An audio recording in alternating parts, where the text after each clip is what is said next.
Lawrence Bishnoi જેલમાં છે ત્યાં સુધી સેફ છે, બહાર આવ્યો તો ઠાર કરાશે.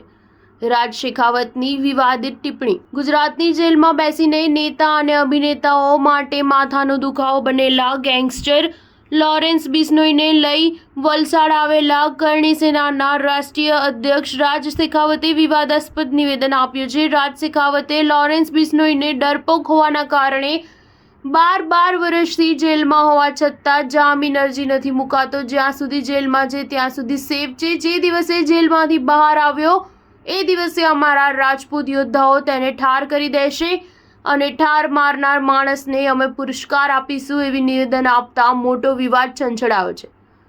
મહારાષ્ટ્રના એનસીપીના નેતા બાબા સિદ્દીકીની ગોળી મારી હત્યા કર્યા બાદ ગેંગસ્ટર લોરેન્સ બિશ્નોઈના કહેવાતા સાગીરતો સલમાન ખાનને એક પછી એક ધમકીઓ આપી કરોડો રૂપિયાની ખંડણી માંગી રહ્યા છે, જેને લઈને લોરેન્સ બિશ્નોઈ દુનિયાભરમાં ચર્ચાનો વિષય બન્યો છે.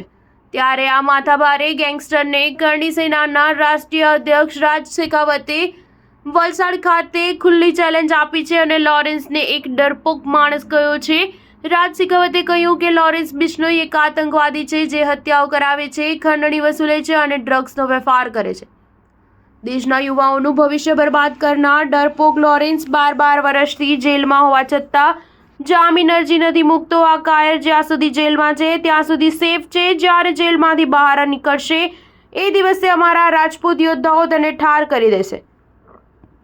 તેમણે વધુમાં કહ્યું કે લોરેન્સ તેના માણસો દ્વારા હત્યાઓ કરાવી જેલમાં બેઠો તમામ જવાબદારી પોતાના પર લે છે. અમારા સમાજની ધરોહર અને આગેવાન સુખદેવસિંહ ગોગામેડીની લોરેન્સે તેના માણસો દ્વારા જેલમાં બેસીને હત્યા કરાવી હતી. અમને અમારો મુખ્ય જોઈએ છે. જેલમાં બેઠેલા કાયર માણસનું એન્કાઉન્ટર કરવું જોઈએ અથવા કોઈ કેદીએ તેને ઠાર કરી દેવો જોઈએ. તેને ઠાર મારનાર માણસને અમે પુરસ્કાર આપીશું. ભયમુક્ત ભારત કરવું એ અમારો ધર્મ છે અને એ કરીને જ રહીશું. સ્ટાર ન્યૂઝ 7 હંમેશા સચ્ચાઈની સાથે.